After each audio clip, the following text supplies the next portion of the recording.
Assalamualaikum warahmatullahi wabarakatuh. Halo sahabat sejuta kisah. Senang sekali kami bisa kembali hadir menjumpai Anda. Tentunya seperti biasa, kami akan menyuguhkan cerita-cerita misteri yang menarik untuk Anda simak. Kesempatan kali ini kami sudah menyiapkan sebuah kisah nyata misteri yang berjudul Pengalaman Seram Setelah Melayat. Tahun 2000, saat itu Pak Asuri masuk kantor seperti biasanya jam 8 pagi. Kantor beliau terletak di sekitar Stadion Sepak Bola Mandala Krida, Yogyakarta. Nah, saat sedang mengerjakan tugas-tugas dari kantor, sekitar jam 10 pagi ada pengumuman dari penerangan kantor yang mengabarkan berita lelayu karena ada salah satu pegawai di instansi itu yang meninggal dunia. Pak Asuri sempat terkejut karena yang meninggal adalah temannya sejawat sebagai Satpol PP dan rencananya nanti sepulang dari kantor, setelah maghrib akan menjenguk ke rumah Pak Abdul, nama samaran, yang memang hampir 1 minggu ini sedang mengalami sakit. Rencananya akan menjenguk bersama salah satu temannya, katakanlah Pak Jiri, nama samaran. Ya, namanya rencana manusia, tapi Tuhan berkehendak yang lain. Rencana diubah akan melayat malam hari saja. Pemakaman akan dilaksanakan besok. Tapi karena kebetulan besoknya ada tugas dari kantor yang tidak bisa ditinggalkan, lalu setelah ngomong dengan Pak Jiri, disepakati jam 7 malam akan berangkat dari rumah Pak Asuri. Pak Jiri akan menjemput beliau dan berangkat bersama-sama menuju rumah duka. Jam 7 malam kurang, Pak Jiri pun datang, dan setelah menunggu sebentar, akhirnya Pak Asuri dan Pak Jiri dengan berboncengan sepeda motor pun berangkat menuju ke lokasi. Pak Asuri yang berada di depan karena beliau tahu lokasi rumah almarhum Pak Abdul yang kebetulan tidak jauh dari kampung kelahiran beliau di daerah Piyungan.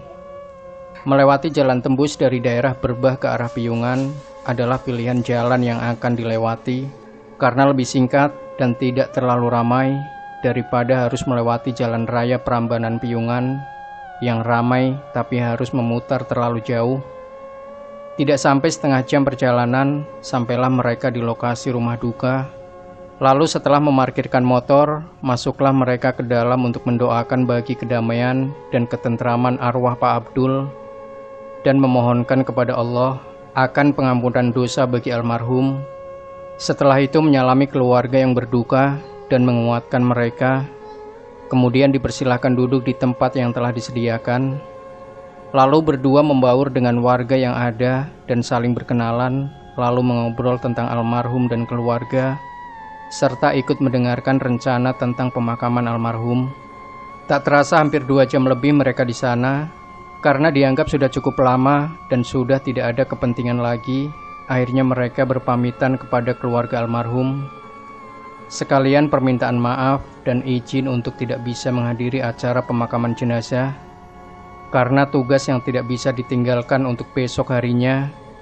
Juga mereka pun memohon pamit kepada warga yang hadir di sana. Lalu mereka pun meninggalkan lokasi, tapi Pak Asuri tidak langsung pulang, melainkan mampir sebentar ke rumah saudaranya untuk sekedar menjenguk keluarga yang ada, sekalian mau buang air kecil. Dan tepat jam 11 malam, mereka berdua pun pulang dari Piyungan. Sebagai gambaran, jalan tembus Berbah ke Piyungan adalah jalan aspal yang cukup besar. Cuma masalahnya daerahnya harus dilewati adalah sawah-sawah. Rumah pun tidak terlalu ramai, hanya di lokasi tertentu saja, dan selanjutnya sepi lagi. Ada 2 kuburan dari arah kanan dan kiri yang mengapi jalan, jadi sering disebut kuburan kembar. Lalu harus berbelok-belok kiri dan kanan. Setelah itu ada semacam kuburan Cina sepanjang jalan sekitar 200 meteran panjangnya dan hutan kecil pohon jati yang sepi. Lalu ada jembatan yang juga terkenal keangkerannya, dan setelah dari jembatan sekitar 100 meter ada kuburan umum lagi. Penulis pernah melewati jalan tersebut dan memang kalau sudah di atas jam 9 malam memang sudah sepi jalan tersebut. Jadi terkadang penulis lebih memilih jalan besar yang ramai kalau pulang agak malam dari mengunjungi paman di daerah sana. Penerangan jalan jangan ditanya, tidak ada sama sekali. Jadi kalaupun ada, tidak seterang penerangan di jalan besar. Jadi kalau tidak bertemu dengan mobil atau motor dari arah berlawanan, Kita harus berhati-hati dalam membawa kendaraan mobil atau motor, dan sebagian besar kiri dan kanan jalan adalah daerah persawahan.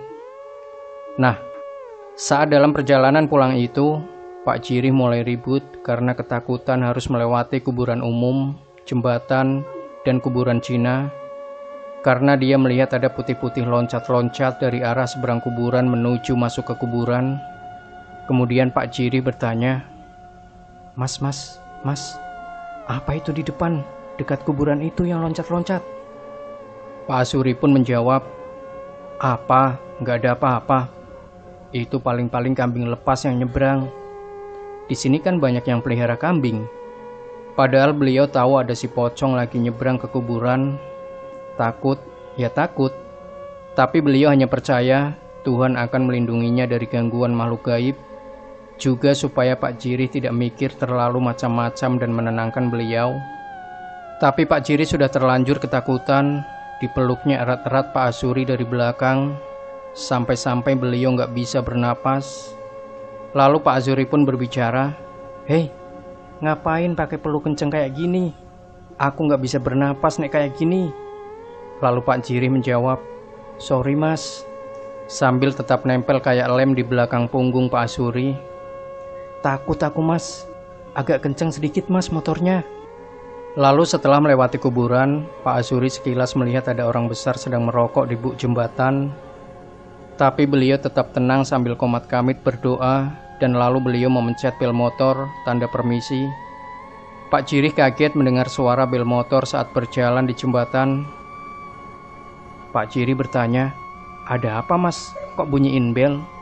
Pak Asuri menjawab, "Oh, tadi ada orang lagi jalan di jembatan. Kubel biar minggir." Lalu Pak Jirih bertanya lagi, "Mana mas?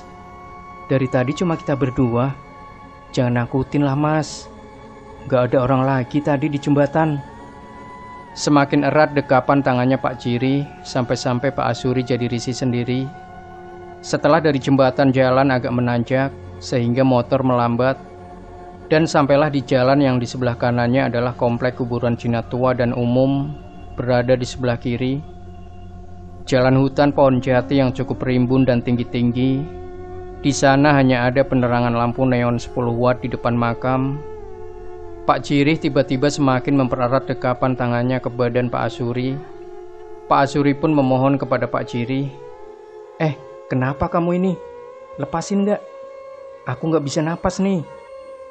Mas, apa itu tadi ada yang terbang dari pohon jati ke kuburan? Kayak perempuan pakai baju putih mas. Ayo mas, dicepatin motornya." Sambil memeluk sekencang-kencangnya dan memejamkan mata. "Mana? Paling-paling cuma layangan yang putus dan talinya kecantol pohon, lalu tertiup angin." Sambil berusaha melonggarkan pelukan tangan Pak Jirih, Pak Asuri pun tahu ada kuntilanak lagi terbang melintas di depan mereka. Hanya dia berusaha tenang supaya temannya tidak tambah ketakutan. Akhirnya motor pun melewati kuburan Cina tua itu dan meluncur ke daerah yang lumayan banyak rumah penduduk. Cukup membuat Pak Jirih agak tenang walaupun tetap memeluk Pak Asuri. Setelah 5 menit tidak ada kejadian apa-apa, mereka harus melewati kuburan kembar. Di sini Pak Jirih mulai ketakutan lagi karena dari kejauhan melihat ada orang yang sedang menyapu di sekitar kuburan dan membakar sampah daun-daun. Mas, ada orang yang nyapu dan membakar sampah di kuburan kembar loh. Ayo mas, ngebut. Takut aku." Kembali pelukan semakin kencang ke perut Pak Asuri. Pak Asuri tahu kalau itu adalah juru kunci makam kembar yang memang punya kebiasaan nyapu dan bersih-bersih makam di malam hari, karena beliau sering lewat di jalan tersebut dan pernah ketemu di kampung kelahirannya. Jadi beliau tidak takut. Tapi karena saking jengkelnya dengan Pak Jirih yang penakut sekali, Pak Asuri sengaja memperlambat motornya semakin mendekati orang yang sedang menyapu. Pak Jirih malah semakin panik karena motor semakin melambat dan mendekati orang tersebut, dan akhirnya dia memejamkan matanya karena saking takutnya. Lalu dia mendengar Pak Asuri menyapa orang tersebut. "Malam Bejo, lagi tugas Gemba," kata orang tersebut. Mas Asuri toh. Loh, Dari mana kok malam-malam segini di sini? Oh, sama temannya ya. Pak Ciri agak heran dan membuka matanya, dan ternyata yang dia takutkan adalah benar-benar orang. Setelah itu Pak Azuri menjelaskan biar temannya tahu kalau Mbah Bejo adalah manusia beneran, bukan makhluk gaib. Hahaha.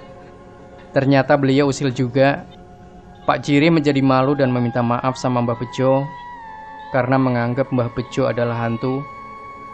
Setelah dirasa cukup, akhirnya berdua berpamitan menuju ke rumah Pak Azuri. Demikian sahabat sejuta kisah. Jangan lupa tinggalkan komentar Anda, like, share video ini, subscribe channel Sejuta Kisah, dan nantikan terus cerita-cerita misteri terbaru dari kami. Wassalamualaikum warahmatullahi wabarakatuh.